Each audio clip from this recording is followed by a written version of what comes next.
So That's usually how it works. what inspires you artistically?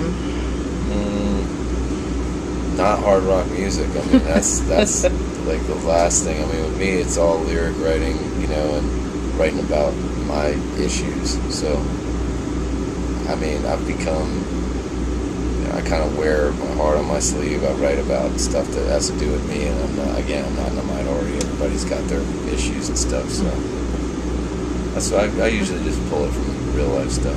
So what does it mean to you, like, if a fan comes up and says, your music's had such an effect, like, it's changed my life? Like, how does that feel? It's a trip. I mean, unfortunately, a lot of those lyrics, are not positive, so it's like I feel bad for them, they had to go through something like that, but, it feels pretty good, know that in some way the negative turned into a positive, comforting somebody to know they're not alone in an issue, so. Yeah, definitely. So what has been one of your craziest fan experiences? Fan experiences? I'm sure there's probably some that you can't talk about. There's a lot I can't talk about. I mean, there's some, the little alien guy, has become a fan favorite. I mean, he's on a lot of people, and I really just doodled that face in boredom one day, and it turned into this logo that I have on my clothing line and all that. Kids come up and they're like, I got it. Nice. Like, whoa, I think it's better for them to get that than to get the name of the band or something, Or the autographs, like they do. They do that too, I mean, it's crazy. That to me is just wild. I mean, I'm flattered, and I just hope they don't, want to come after me, they don't like the band anymore. Sorry, dude.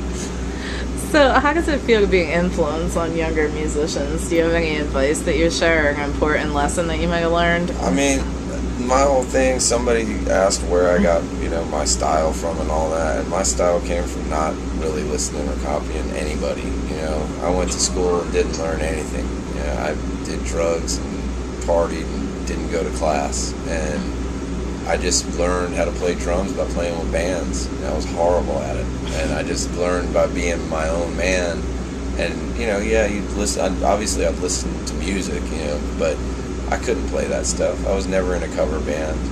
I might have played a few covers in my life. I mean, even when I filled in for Motley Crue, I'd never played a Motley Crue song in my life. So, I mean, my whole thing is that I think that if I had it all to do over again, I would probably go to class a little more just to be able to know a few more things and be able to expand my playing.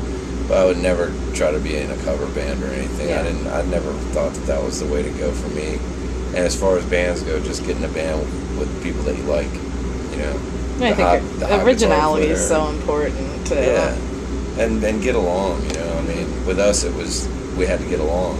I was in plenty of bands with guitar players that were the hot guitar player in town, or a singer was the best singer in town, and all this, and me and Vinny were in these bands and we're like, these guys are assholes, they're great, but they're just jerks.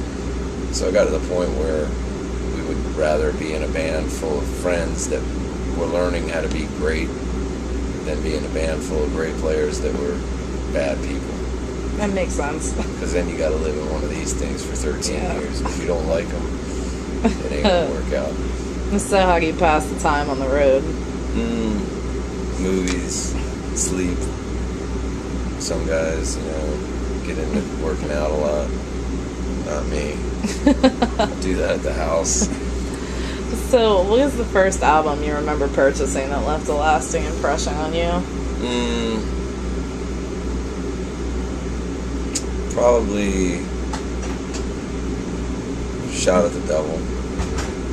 I was real excited to get that record. I remember when it was coming out, and I was excited about it. So, I wanted to be Tommy Lee, and now he's my friend, and I played drums in his band, at one time. So, I mean, it came full circle for me. I mean, I remember standing outside of his limo with a Theater of Pain record. Will you sign this, please? And wow. Here you go, dude. And then 20 years later or whatever, he's talking to me in my in-ears while I'm playing Dr. Feelgood. Wow. He's all burnt up so he can't jam. I'm like, this is crazy. So, I guess, to tie things up, what is the best way for fans to keep up to date? I'm usually, like, the Alien Freakware site is the easiest way, really. They got everything on me and what we're doing. And, the Sevendust has a Facebook, and they've got, .webs and coms and all that stuff. Everything. I mean, it's pretty easy to get that. But I've noticed that a lot of the time, some of that stuff is a little bit lacking. I mean, I know that the Sevendust Facebook is probably between that and alienfreakware.com. That's the best way to get a hold of me anyway. Great. Is there any final message you'd like to share with our site visitors? No, just excited about, touring this record, and I don't know how many more we got in us, so appreciate the support, though, for sure. Good. Well, we hope for more, definitely. For sure.